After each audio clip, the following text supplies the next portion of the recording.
Welcome to another episode of Revolutionary Health, the show that focuses on Black gay men's health and wellness. I'm your host, Michael Ward, but make sure, most importantly, that you follow us, like us, subscribe, tell a friend to tell a friend. You can find us on Facebook and Instagram at The Counter Narrative. On Twitter, we're at Building Desire. So this week, we have a very important topic. Nick Cannon, the rapper, host, all of these things, is continuing Nipsey Hussle's legacy in a documentary called Strong Enemies that talks about Dr. Sebi. So take a look at this clip right here. Imagine this. Anybody in this room, if I could say, hey, somebody cured AIDS, y'all be like, yeah, right. Man, it ain't been 24 hours. We gotta pick up the baton and run it across the world. Look at all these tweets. Please watch over and protect Nick if he gonna take over where Nipsey left off. He offered cures for incurable diseases. He offered hope and life to those about to die.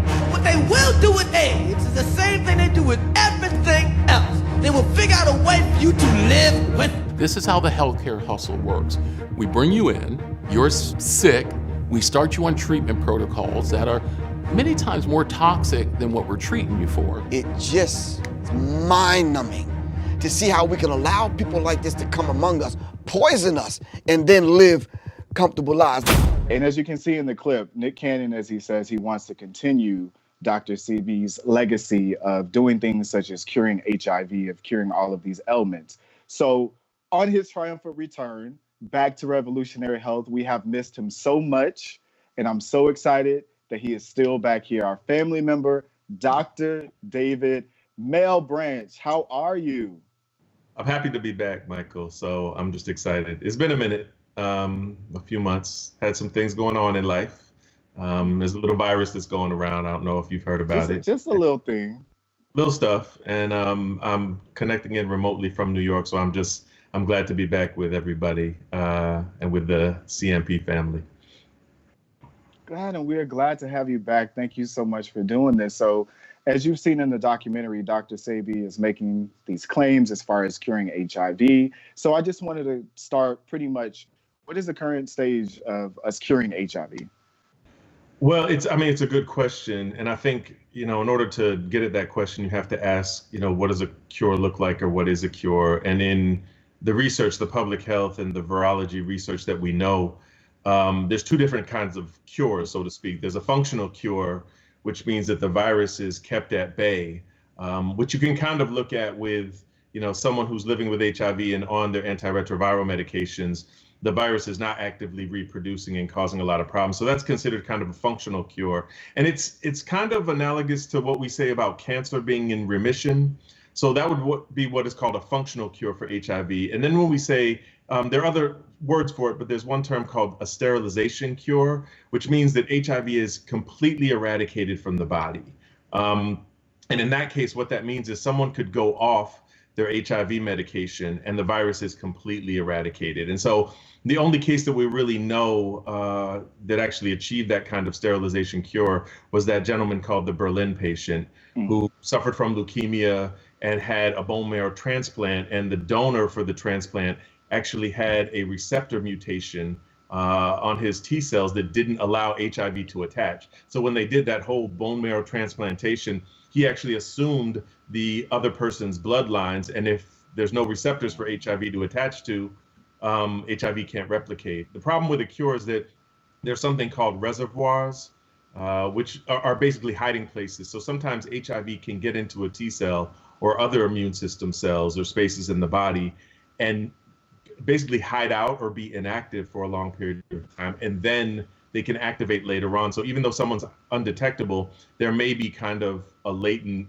HIV infection kind of brewing, but you just can't detect it, and it may sprout up at any time. So the goal of the cure is to eradicate all of that, both the viral load in the bloodstream that we typically detect with a lab test, and then also kind of those hidden reservoirs that we're talking about that can be careful. And as of right now, as we're speaking and recording this, we don't have a sterilization cure, so to speak, that's widely available for people at this moment. Right. So when it comes to the patient that has been cured of HIV, are scientists or practitioners taking anything away from that would bring us closer to a cure? Yeah, it's a great question, because we want to kind of get to that point. The problem is that bone marrow transplants have a lot of side effects, potential side effects. It's basically you're replacing your whole cell line that creates red blood cells, white blood cells, cells that cause you to clot after you cut yourself, with somebody else's. So you can imagine there's a whole slew of side effects that come with that and potential complications.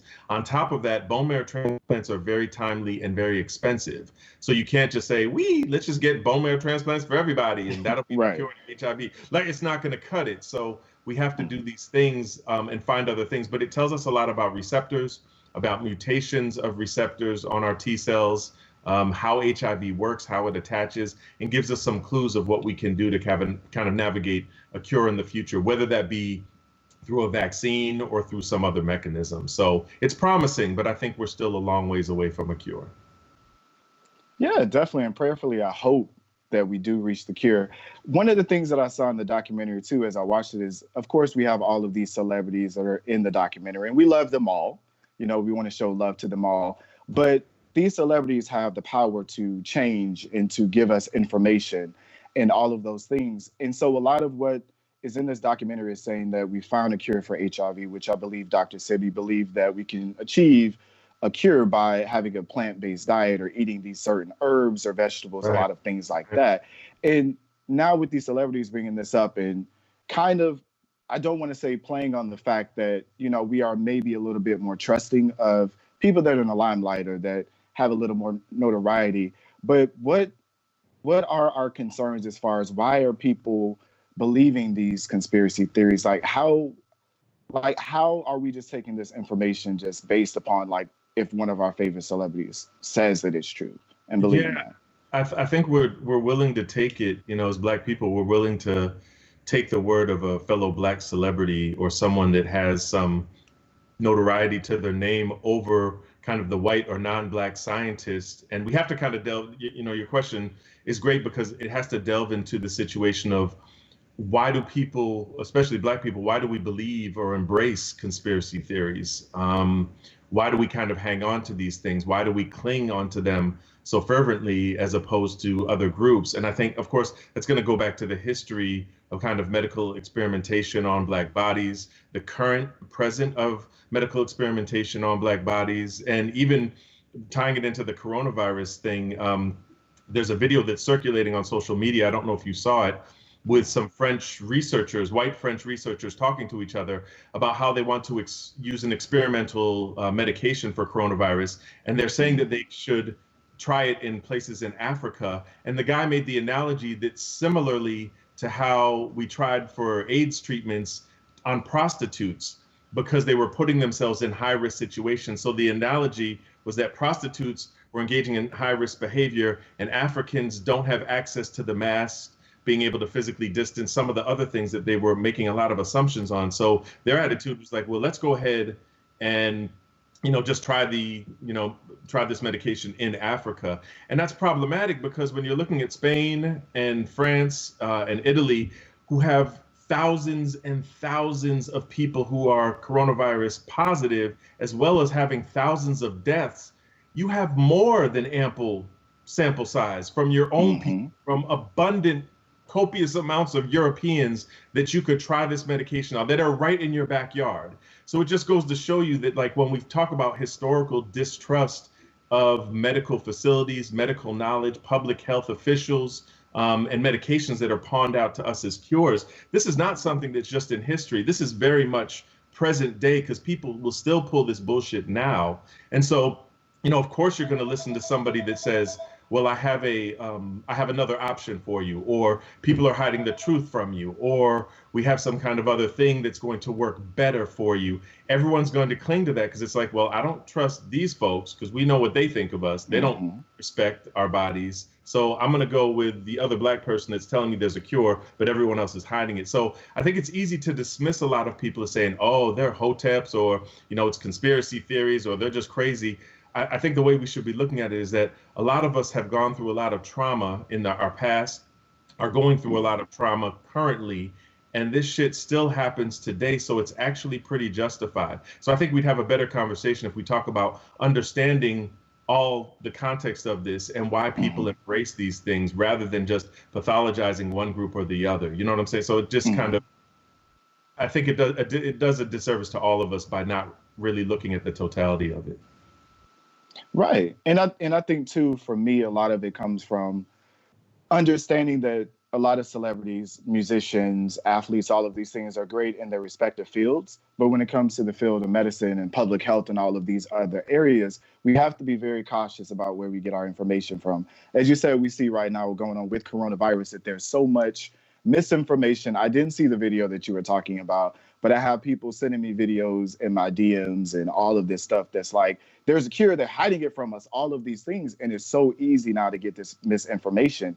And one of the things that I fear is that even with them saying that there's a cure out there, it furthers stigma of people who are living with HIV or people who are in the fight every day that are finding the cure of HIV. So I just want to speak to that for a second. How do we feel like these things really contribute to the stigma that's around people living with HIV? You know, with the stigma, I think it's kind of more of a thing about, well, okay, so none of this stuff that we're doing is working. And so it actually stigmatizes not only people living with HIV, but also stigmatizes the actual scientific advances that have happened, that are working, that are leading us to a cure. Things like post-exposure prophylaxis or PEP, pre-exposure prophylaxis, or PrEP. And, you know, we have all these things, treatment as prevention, like we have all these things. So when we do this, it kind of serves as a disservice to the actual science that is happening. And I want to be clear, when we talk about this, I think there's room to do both. Like we can eat and walk, or walk and chew gum at the same time. We can do all these things at the same time, because yes, absolutely, the pharmaceutical company should be critiqued, should be criticized. We should look at them with a lens of kind of, yeah, you guys are just doing this for profits, right?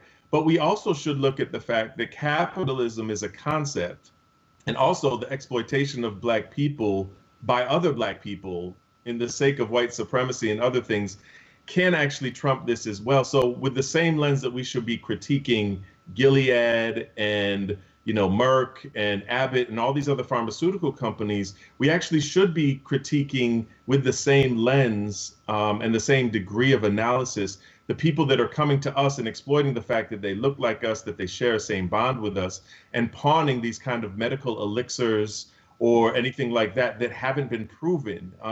So I think we need to kind of do both, and you can do both. And I think it's healthy to do both. And there's got to be a middle in between. It's not that, you know, the people that are embracing the biomedical community and kind of the advances are kind of sellout coons.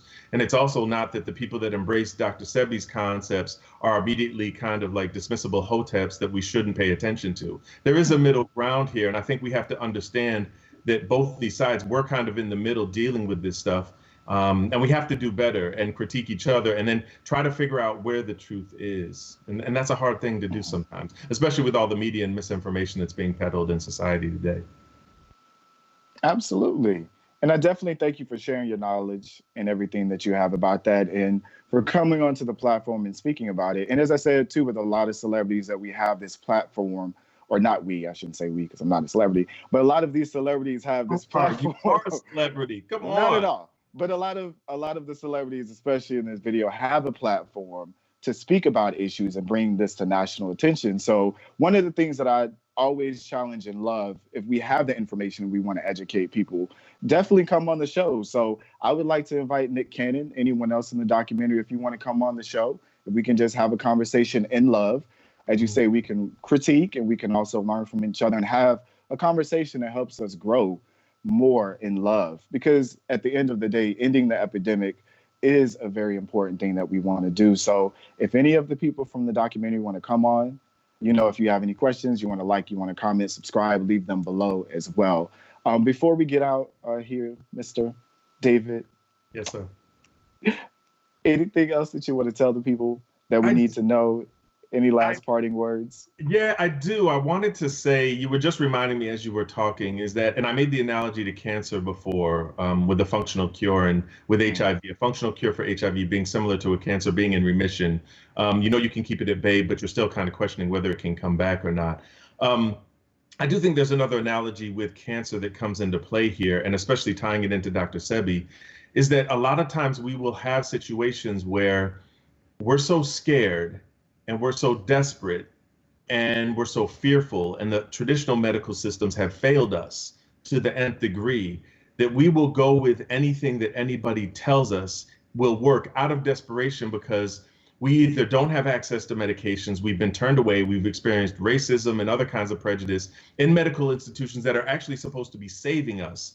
And so out of that desperation, someone can come along and say, here, I'm going to help you with this, and I'm going to cure you of this disease, and we go for it. And we have to understand that context. I had a dear friend of mine, she was like a sister to me, and had breast cancer that had spread to her brain, and she didn't trust doctors at all, and she ended up going out on the West Coast and going with a doctor who charged her thousands of dollars a day or a week, something like that, to give her basically high doses of vitamin C and vitamin D and vitamin B12. And some of the levels of vitamin D and vitamin C that she was getting could have been toxic. And unfortunately, she ended up passing or transitioning from breast cancer about 3 years ago. But I remember her in that moment, and she was so scared and she was so desperate that she went with anything that someone would say to her. And they were always about charging money. So it was always about, okay, you need to pay me this amount of money. And you have to realize that that kind of capitalistic greed and exploitation of fear and desperation is the same kind of capitalistic exploitation and greed that we see in some of these pharmaceutical companies and some of these other big businesses that are charging $7 for an N95 mask that we know only costs 95 cents. So again, like, I just want to encourage people, as we're having this conversation, understand the context, and that people can be on both sides or on any side of this coin and try to exploit you, whether they look like you or not, whether they're skin folk or kin folk. They say some skin folk ain't your kin folk. It's the same kind of thing like that, is that you can't always trust everybody, because people will exploit you if you allow them to. Thank you for all. As always, we welcome you to the show. I am so excited that you are back with us. Me too. And wish you the best as well. And thank you as well out there for tuning into another episode of Revolutionary Health. Make sure you like, subscribe, follow a friend to tell a friend. We're on Facebook and Instagram at The Counter Narrative, Twitter at Building Desire. And as always, be good to yourself.